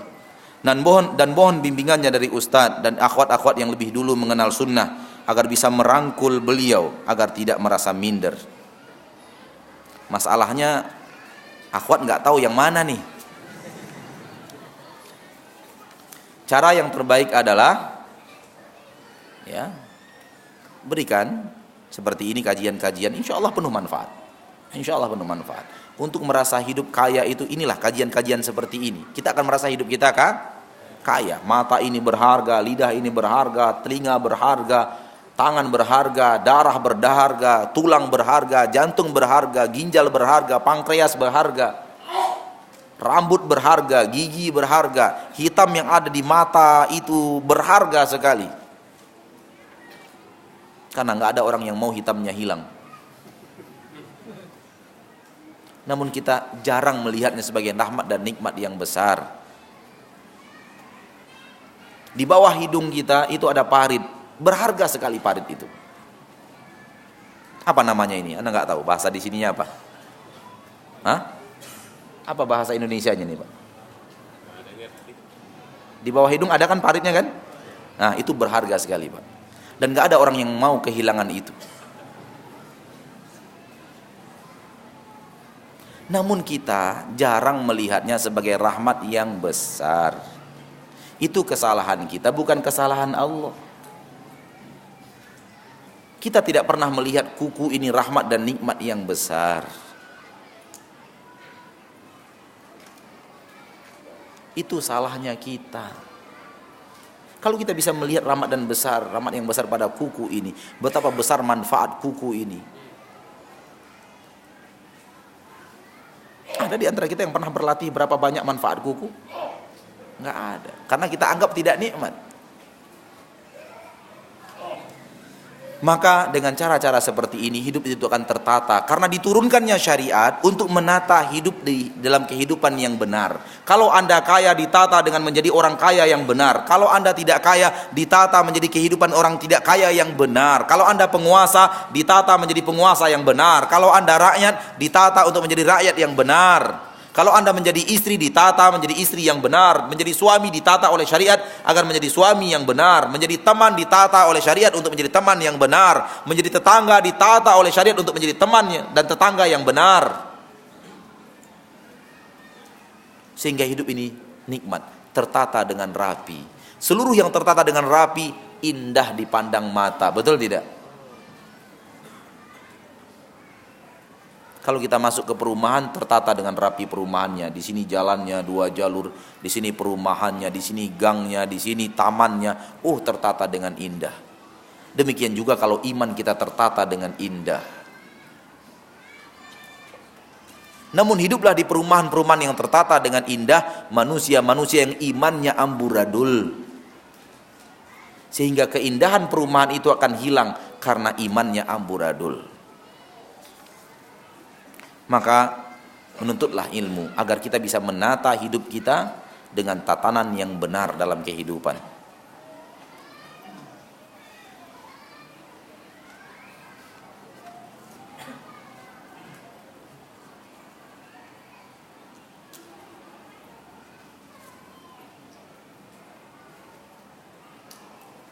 Di tempat ana sedang ada PHK, pemutusan hubungan kerja. Saya bertahan dengan kesepakatan bersama syarikat atau saya mengambil dengan perhitungan manajemen perusahaan dan mensyukuri dan tawakal kepada Allah, dan apakah ini pertanda Allah telah memberikan yang terbaik buat ana? Setiap apapun yang terjadi dalam hidup Anda murni rahmat Allah dan keadilan Allah. Tapi ini pembahasannya panjang. Takut antum nanti nggak sampai kepada bahasan ini dengan baik. Apapun yang terjadi dalam hidup kita, murni rahmat Allah dan murni keadilan Allah. Karena Allah tidak pernah tidak merahmati dan Allah tidak pernah tidak memberikan keadilan. Namun memang khusus kasus ini sulit kita untuk menjawab dalam waktu yang singkat. Usulan ana kepada antum yang bertanya, kalau memang kemudian antum terpilih menjadi orang yang diputuskan hubungan kerja oleh perusahaan, terima itu dengan sabar, berarti sementara ada kesempitan hidup, ya. Sementara akan ada kesempitan hidup. Lakukan yang tadi itu, yang tadi kita katakan.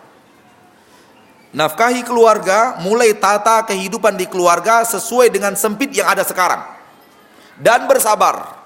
Dan putuskan urat gengsi, putuskan urat sungkan, lalu kemudian bergerak. Rajin berdoa, rajin berikhtiar, tunjukkan kejujuran, tunjukkan kerja keras, pantang menyerah. Orang akan mempercayakan sesuatu kepada antum. Modal hidup itu kejujuran, bukan uang. Modal hidup itu apa? Kejujuran, bukan uang. Orang yang memandang modal hidup adalah uang salah. Modal hidup adalah kejujuran. Kalau antum bersabar, istri bersabar, lalu kemudian kebiasaan hidup menjadi karyawan, berapa belanja disesuaikan dengan kesempitan. Kalau memang anak harus berhenti sekolah SD, berhenti. Kalau memang harus begitu, berhenti. Emang kalau nggak tamat SD berarti nggak bisa cari uang? Hah? Apa ada jaminan? Kalau anak kita tidak tamat SD berarti dia tidak akan pernah bisa cari uang. Ada jaminan? Ada nggak jaminan seperti itu? Tamat SD berarti mahir cari uang. Ada? Enggak kan? Kalau memang kehidupan kita sangat sempit sehingga tidak sanggup membayar uang bulanan anak kita ketika kita jadi karyawan, karena uang bulanannya sudah 300.000 per bulan, ya sudah, tarik dari sekolah, mohon maaf saya tidak sanggup membiayai. Jangan hutang sana hutang sini, antum repot. Didik di rumah, antum punya waktu lapang, didik dia untuk menghafal Al-Quran. Tamat teman-temannya SD, anak anda tamat hafalan Al-Quran. Mana yang lebih bermanfaat? Tamat teman-temannya tamat SMA, dia tamat hafalan Al-Quran dan 5.000 hadis Nabi Muhammad sallallahu alaihi wasallam. Mana yang dipakai orang langsung setelah di usia SMA? Yang tamat SMA dan pegang ijazah SMA, atau anak anda yang hafal Al-Quran dan hafal 5.000 hadis Nabi? Mana yang akan dipakai orang segera? Ayo jawab. Kok bengong gitu? Mana yang akan dapat lahan pekerjaan paling cepat? Yang punya ijazah tapi tidak hafal Quran, atau yang tidak punya ijazah tapi hafal Quran dan hafal 5.000 hadis? Mana yang akan dapat pekerjaan dalam waktu yang paling cepat? Nomor 2 apa nomor 1? Nomor 2. Kenapa anda harus sedih anak-anak ditarik dari sekolah SD? Karena itu tuntutan. Tuntutan kehidupan yang sedang sempit. Ada anak sahabat tamat SD? Anak sahabat Rasulullah, anak Abu Bakar, anak Umar, ada yang tamat SD?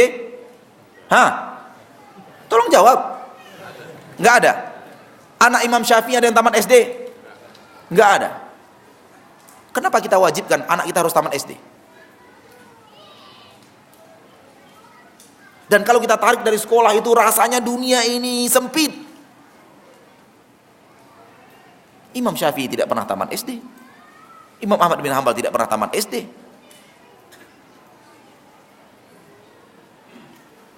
Kita sudah berada pada suatu mindset hidup yang aneh tanpa kita sadari. Jadi sabar. Didik istri sabar, didik anak-anak sabar. Gunakan kelapangan hari-hari antum untuk dekat dengan Al-Quran. Gunakan kelapangan hari-hari istri antum dan anak antum untuk dekat dengan Al-Quran, dekat dengan hadis Nabi SAW. Antum bekerja keluar, istri antum menghafalkan Al-Quran untuk anak. Insya Allah untuk mencari satu piring setengah nasi setiap hari masih gampang di Indonesia ini. Masih sangat gampang. Insya Allah kalau anda mau. Di mana-mana orang meletakkan pengumuman, dibutuhkan karyawan-karyawati, dibutuhkan karyawan-karyawati. Di mana-mana anda lihat banyak. Itu semua lowongan kerja. Wallahu a'lam.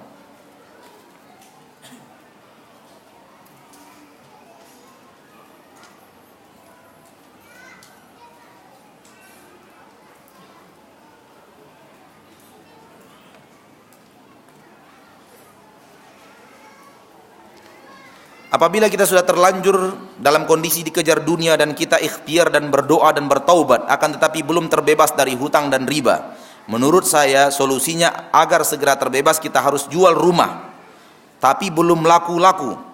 Apakah harus kita jual selakunya atau harus bagaimana agar terbebas? Kalau anda sudah punya tekad menjual rumah, anda sudah sampai kepada estafet yang bagus. Karena lebih baik bebas dari riba walau tidak punya rumah, daripada punya rumah namun terikat dengan riba. Anda sudah melangkah ke langkah yang hebat. Yang langkah yang hebat ini banyak orang yang tidak bisa sampai ke titik itu. Karena mindset hidup manusia sekarang ini lebih baik punya rumah walaupun dipenuhi riba, daripada tidak punya rumah walau tidak punya hutang dan tidak punya rumah. Berarti antum sudah melangkah ke jenjang yang hebat, yang banyak orang tidak bisa ke jenjang itu. Tinggal usaha keras untuk menjual rumah dengan harga yang paling layak, paling pas menurut antum. Banyak cara. Dan sekarang iklan mudah.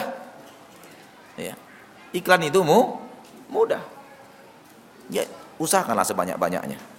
Dan nggak benar juga kalau seberapa lakunya saja, itu namanya tidak ikhtiar. Kita harus fight dalam kehidupan, termasuk fight menjual harga rumah kita. Menjual rumah kita dengan harga yang pantas.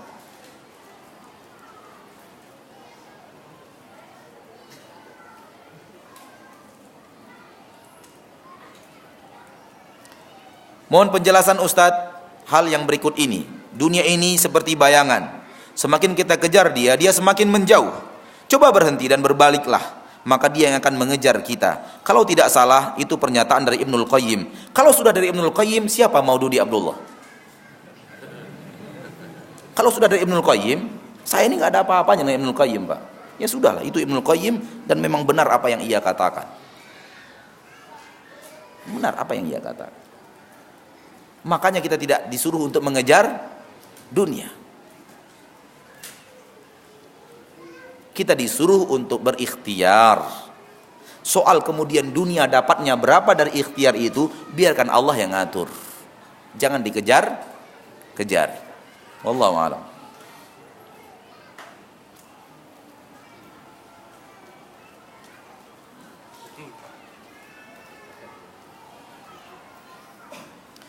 Apakah bagian dari mengejar dunia jika mendahulukan membeli rumah daripada menabung haji? Padahal sudah punya rumah tapi pemberian orang tua. Mohon nasihatnya Ustadz. Sudah punya rumah, pemberian orang tua, ada dana, ingin bangun rumah lagi. Yang benar saja antum. Kan sudah punya rumah. Emang tiap malam 2 rumah itu dihuni semua? Setengah malam di rumah ini, setengah malam di rumah itu? Kan enggak kan? Ya, buat apa lagi bangun rumah? Kan sudah ada rumah. Kecuali nambah orang rumah. Ketawa bapak-bapak.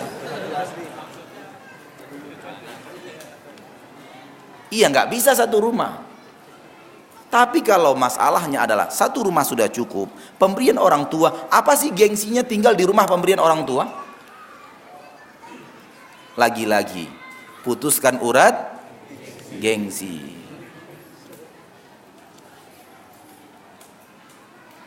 Sudah.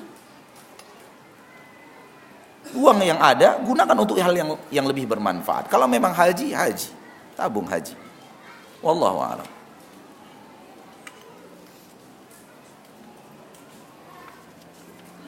Ana rasa sampai di sini pertemuan kita pada kesempatan yang berbahagia ini. Ingat ma'asyarul muslimin, ma'asyarul muslimat, kita tidak hidup untuk dunia. Kita tidak hidup untuk dunia. Jangan hidup untuk dunia, karena dunia ini akan kita tinggalkan. Orang yang paling rugi adalah orang yang mengumpulkan dunia sebanyak-banyaknya dari jalan yang haram, sehingga ketika dunia itu sudah banyak, dia tinggalkan dengan kematian.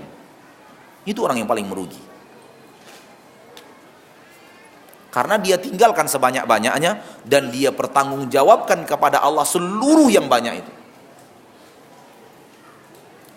Hiduplah mahir melihat kebutuhan dunia dan bukan mahir melihat keinginan dunia.